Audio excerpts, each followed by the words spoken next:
감사하신 하나님 아버지, 오늘도 우리가 거룩하신 아버지를 높여드리길 원합니다. 우리가 입술로도 주님을 높여드리며 또 우리의 삶으로도 주님을 높여드리길 원합니다.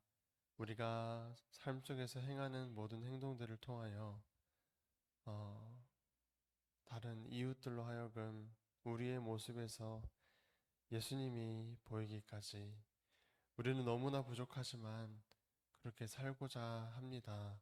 주님 도와주시옵소서. 우리가 그렇게 섬기고 사랑할 때 더 가까이, 더 강하게 말씀으로써 또 성령님 우리 마음에 감동하심으로써 우리에게 새 힘을 허락하여 주시옵소서. 모든 예배 가운데 말씀을 깨닫는 마음, 말씀을 우리가 이해할 수 있는 그 도우심을 바라오니 성령 하나님 이 시간 우리 이곳 가운데 함께하여 주시옵소서. 예수님의 이름으로 기도드립니다. 아멘. 요절 말씀 묵상하겠습니다. 영혼 구원을 위한 우리의 결단, 너가 나를 사랑하느냐? 요한복음 21장 17절의 말씀입니다. 세 번째 이르시되 요한의 아들 시몬아 내가 나를 사랑하느냐 하시니 주께서 세 번째 내가 나를 사랑하느냐 하심으로 베드로가 근심하여 이르되 주님 모든 것을 아시오매 내가 주님을 사랑하는 줄을 주님께서 아시나이다. 예수께서 이르시되 내 양을 먹이라. 아멘. 함께 나눌 말씀은 로마서 12장입니다. 로마서 12장 1절부터 8절까지의 말씀입니다. 로마서 12장 1절부터 8절까지의 말씀입니다. 신약성경 256페이지쯤에 있습니다. 네. 로마서 12장 1절부터 8절까지 제가 먼저 1절 읽으면서 함께 교독하도록 하시겠습니다. 그러므로 형제들아 내가 하나님의 모든 자비하심으로 너희를 권하노니 너희 몸을 하나님이 기뻐하시는 거룩한 산 제물로 드리라. 이는 너희가 드릴 영적 예배니라.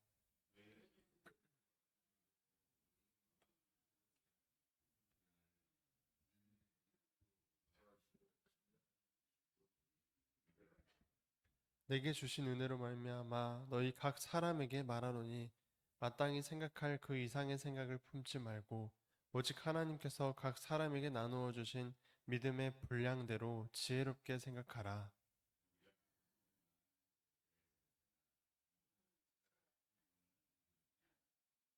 이와 같이 우리 많은 사람이 그리스도 안에서 한 몸이 되어 서로 지체가 되었느니라.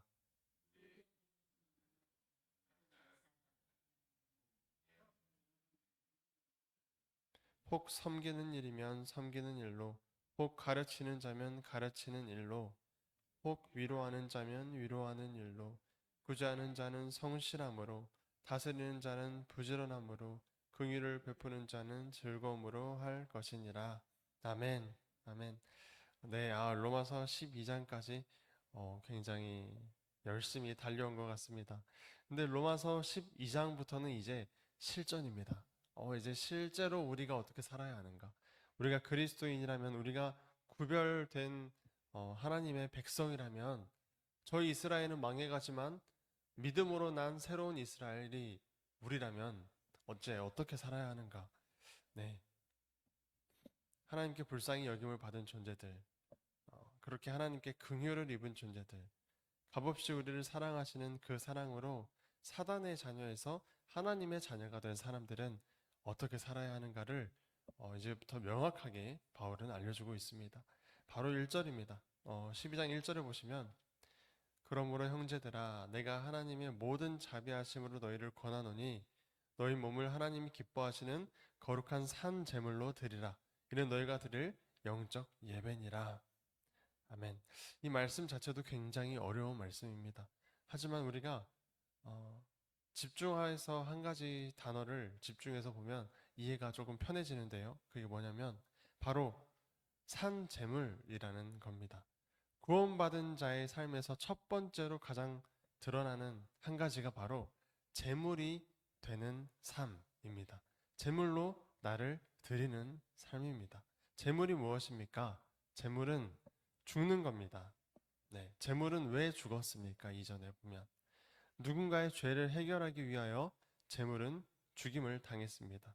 나의 죄가 아닌 남의 죄를 해결하기 위하여 죽는 존재를 재물이라 했습니다. 구약의 짐승들이 사람의 죄 때문에 그렇게 죽었고 예수님께서 우리 죄를 위하여 재물이 되셨습니다. 그럼 우리에게 바울이 말하는 재물이 되어라, 산 재물이 되어라 라는 의미가 무엇인지 이제 조금 짐작이 가시죠? 네. 남을 위해서 죽으라는 것이고 죄인을 위하여 죽는 삶을 살라는 것입니다. 예수님께서 죄인인 나를 위하여 죽으셨던 것처럼 우리도 우리의 삶 속에서 아무것도 모른 채 살아가는 저 죄인들을 위하여 죽어 주라는 것입니다. 희생해 주라는 것입니다. 용서하라는 것이고 손에 보라는 것이고 나를 욕하는 사람들을 사랑해 주라는 것입니다. 이게 하나님이 기뻐하시는 영적인 예배다라고 굉장히 어려운 요구를 바로 처음부터 바울은 하고 있는 것입니다. 예배라는 단어, 이 예배가 여러분 영어로 서비스입니다. 우리가 아는 그 서비스라는 단어가 맞습니다. 똑같은 말입니다. 여기 저희가 뭐 식당에서 여기 서비스 좀 주세요 라고 말하는 것은 우리에게 예배를 좀 드려주세요 라고 말하는 것과 같고요. 우리를 좀 섬겨주세요 라는 말입니다. 네. 신기하지 않습니까? 예배는 여러분 섬김입니다. 우리 주일에 드리는 예배에서 뭐 사람들을 섬기고 찬양하고 봉사하고 그런 것만이 예배가 아니라 하나님께서 기뻐하시는 진정한 예배는 내 이웃을 위하여서 내가 마음대로 하고 싶었던 그 마음들을 죽이고 또 나를 산 제물로서 이 세상에 함께 살아가는 그 이웃들을 위하여서 내가 죽는 것. 네, 그게 바로 서비스, 바로 예배인 것이라고 말하고 있는 것입니다. 바울은 이제 나는 죽었고 내 안에 예수 그리스도께서 사시는 것이라 라고 고백합니다. 우리가 만약에 내 주변 사람이 강도를 만나서 또 이 사람을 도와준다 하여도 나에게 땡전 한 푼 돌아오는 것이 없다고 하여도 그 사람에게 그 사람의 옷을 입혀주고 쉴 곳도 마련해주고 먹을 것도 주고 그렇게 내가 해야 할 일이 있지만 그 할 일을 못하게 되더라도 주님을 대접한다 생각하고 하는 서비스. 이것이 바로 하나님께서 기뻐하시는 영적인 예배이다는 것입니다.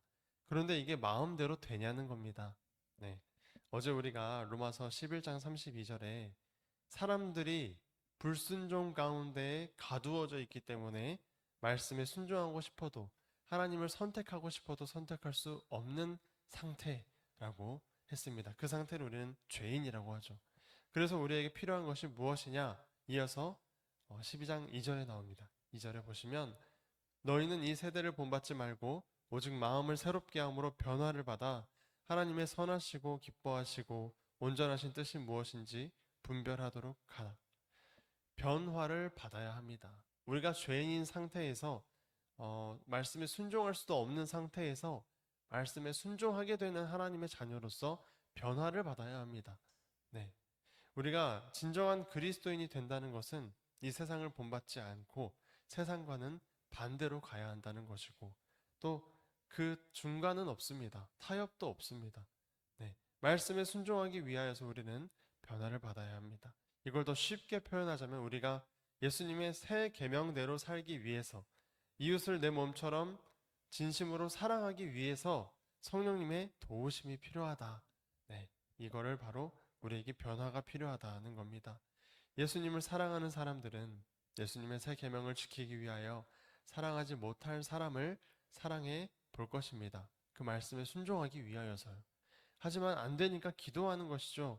주님, 내가 죄인이라 사랑하는 것이 너무 힘듭니다. 라는 게 기도 제목이 되는 것이죠.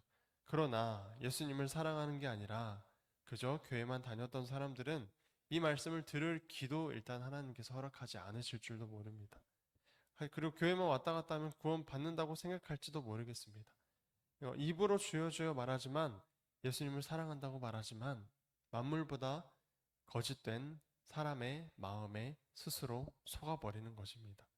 그러니까 열매로서 보이는 겁니다. 죄인인 나를 위하여 죽어주신 예수님처럼 나도 죄인을 위하여 죽는 삶을 사랑하는가? 그런 열매를 맺는가? 아니면 그저 겉으로 보기에 착하게만 사는가? 성령의 도우심은 예수님의 말씀에 순종하려는 사람에게 그 도우심이 있는 것입니다. 이게 바로 마음을 새롭게 하고 세상을 본받지 않을 때 내 안에 창조되는 사랑으로, 내 안에 솟아나는 생명으로, 내 안에 나의 마음이 아닌 예수님의 마음으로 살아가는 변화가 우리들에게 있기를 소망합니다. 이 변화가 있어야만이 하나님의 선하시고 기뻐하시고 온전하신 뜻이 무엇인지 분별할 수 있게 되는 것입니다. 이게 빛과 소금의 역할인 것입니다. 빛은 자기를 태워서 빛을 냅니다. 태양은 계속해서 타고 있죠. 계속해서 폭발하고 있습니다. 빛은 자기를 태워서 남들에게 빛을 주고 생명을 줍니다. 또 소금도 마찬가지죠. 자기를 녹여서 음식이 썩는 것을 막아줍니다. 자기 자신은 사라지고 남들에게 생명을 부여하는 삶이야말로 하나님 보시기에 진정한 예배이다. 예수님께서 그리하셨듯이. 네, 그 말을 지금 하고 싶은 것입니다. 그런데 그리스도인들이 내가 제물이 되기는커녕 남을 제물로 삼아서 또 남을 희생시켜서 남을 착취하고 남에게 피해를 주는 것이 그리스도인이 가능하지가 않다는 겁니다. 애초에 그리스도인이 아니라는 것입니다. 그런 괴물이 되어버린 그리스도인들이 오늘날 우리 교회 가운데 우리와 함께하고 있다는 것입니다. 사단이 뿌렸던 그 가라지가. 네, 이어서 3절입니다. 내게 주신 은혜로 말미암아 너희 각 사람에게 말하노니 마땅히 생각할 그 이상의 생각을 품지 말고 오직 하나님께서 각 사람에게 나누어 주신 믿음의 분량대로 지혜롭게 생각하라. 앞서서 말씀드렸던 것처럼 무조건 희생하고 섬기고 용서하고 그렇게 막 바보처럼 살라는 말이 지금 아닙니다, 여러분. 뱀처럼 지혜로우라 하셨거든요. 비둘기같이 순결하고 그 산 제물이 되는 것. 그러니까 영적인 예배라고 하여 우리가 억지로 내 안에 사랑을 끌어올려서 막 샘솟지도 않는데 억지로 막 그렇게 살지 말고 사랑이 없으면 사랑이 솟을 때까지 기도하고 기다리며 잔잔하게 마음이 사랑이 차오르는 것을 느끼고 다시금 세상 가운데 사랑을 전하고 하나님께서 각 사람에게 나누어 주신 믿음의 분량대로 지혜롭게 생각해서 행동을 하라는 것입니다. 주제넘게 하나님을 위한다는 핑계로 하나님께서 알려주신 뜻 그 이상의 것을 하려고 하지 말라는 것입니다. 이 영적인 예배조차 우리 삶에서 온전하게 드리지 못하는데 뭘 더 하려고 하지 말라는 것이죠. 그렇게 선을 자꾸 넘으면 사달이 납니다. 교회 안에서 사달이 나던가 사람 사이의 관계에서 사달이 나던가 문제가 생긴다는 것이죠. 허락하신 믿음만큼 허락하신 사랑만큼 믿음의 분량대로 지혜롭게 생각하는 우리가 되어야 한다는 말씀입니다. 이렇게 됨으로써 우리는 그리스도의 몸이 되어져 갑니다. 그리스도의 몸이라는 말씀도 우리 조금 더 큰 의미로 생각을 해보면 좋겠습니다. 먼저 머리 대신 예수님, 그리고 그 십자가의 길을 따라서 나는 죽고 죄인에게 생명을 전하는 삶을 살아가는 모든 사람들, 지금 살아있는 사람들뿐만 아니라 우리보다 먼저 앞서서 그렇게 살았던 사람들까지도 다 그리스도의 몸이고 공동체고 지체입니다. 우리 교회만 그리스도의 몸이 아니라 한 성령 안에서 그리스도께서 보여주신 사랑을 실천하며 살아가고 그리스도와 한 몸이 되어 살아갔던 모든 사람들이 교회라는 것입니다. 네. 오늘날 우리에게도 복음이 전해졌고요. 그리고 우리가 이제 이 말씀을 듣고 사랑 없는 세상에 사랑하려 예수님을 전하려 살아간다면 우리까지도 그 한 공동체 안에 한 몸 안에 묶이게 되는 것입니다. 한 몸이 된 우리의 모습은 어떠해야 하는지 또 바울은 말하고 있죠. 로마서 12장 4절부터 8절까지의 말씀입니다. 이 말씀은 어렵지 않습니다. 함께 그냥 또박또박 읽어가면은 이해하실 수 있을 것 같습니다. 4절부터 8절 함께 읽도록 하겠습니다. 우리가 한 몸에 많은 지체를 가졌으나 모든 지체가 같은 기능을 가진 것이 아니니 이와 같이 우리 많은 사람이 그리스도 안에서 한 몸이 되어 서로 지체가 되었느니라. 우리에게 주신 은혜대로 받은 은사가 각각 다르니 혹 예언이면 믿음의 분수대로, 혹 섬기는 일이면 섬기는 일로, 혹 가르치는 자면 가르치는 일로, 혹 위로하는 자면 위로하는 일로, 구제하는 자는 성실함으로, 다스리는 자는 부지런함으로, 긍휼을 베푸는 자는 즐거움으로 할 것이니라. 아멘. 오늘날 우리는 이 말씀을 이해할 때 뭔가 각자 자기 할 일이 나눠져 있다라고 읽혀지지 않습니까? 서로 구별하려 하지만 이 전제 조건이 있었다는 것입니다. 우리 모두가 한 몸이라는 것. 우리 모두가 알아야 할 우리 12장 1절에서 말했듯이 섬김이라는 내가 제물이 되는 것이 진정한 예배라는 것. 그 예배를 드리는 모든 사람이 한 몸이고 그 한 몸 안에 이러한 역할들이 나누어진다는 것입니다. 말씀을 정리하겠습니다. 너희 몸을 하나님이 기뻐하시는 거룩한 산 제물로 드리라. 이는 너희가 드릴 영적 예배니라.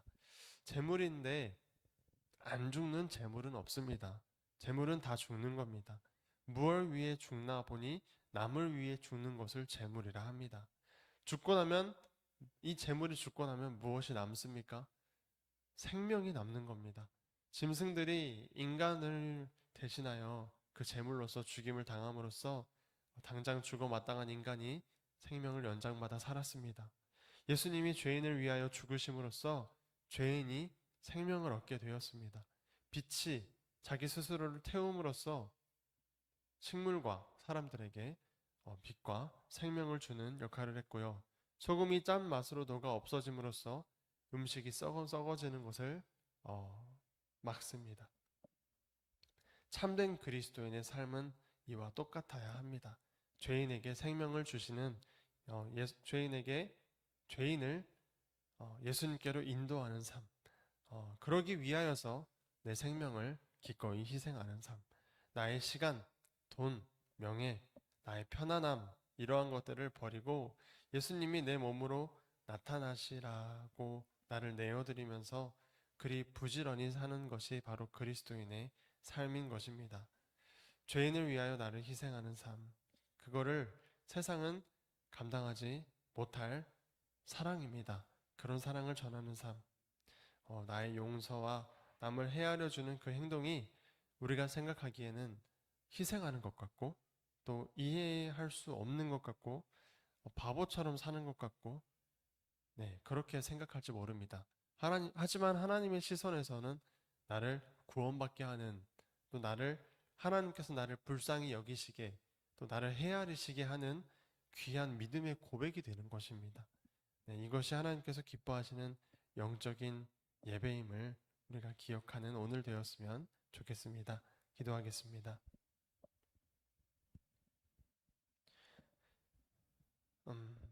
우리에게 거룩하라 말씀하신 하나님 아버지, 나도 거룩하니 너희도 거룩하라 말씀하시며 이어서 소외받고 굶주린 자들을 위하여 밭에 소산물을 남겨두라 하셨던 것처럼 주님, 우리가 생각하는 거룩과 하나님께서 생각하시는, 하나님께서 우리에게 거룩하라 명령하시는 그 거룩이 다름을 한 번 더 기억하길 원합니다.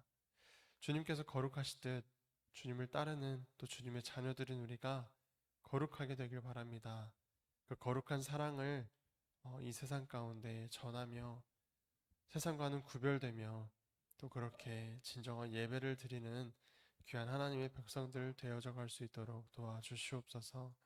우리가 말로만 주님을 내 주님이라 고백하는 것이 아니라 삶으로 고백하게 하시고 또 오늘 이 귀한 오늘 그 순간순간들을 그 기회들을 포착할 수 있도록 도와주시옵소서.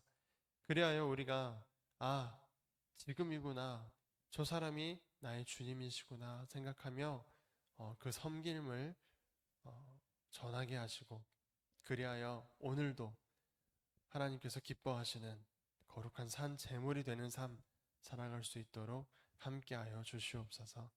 1,000번째 예물을 드립니다. 주님 드린 손길과 그 마음 가운데 함께하여 주시고 그 소망이 하나님의 소망과 합하여져서 귀한 복을 허락하여 주시옵소서. 감사합니다, 주님. 예수님의 이름으로 기도드립니다. 아멘.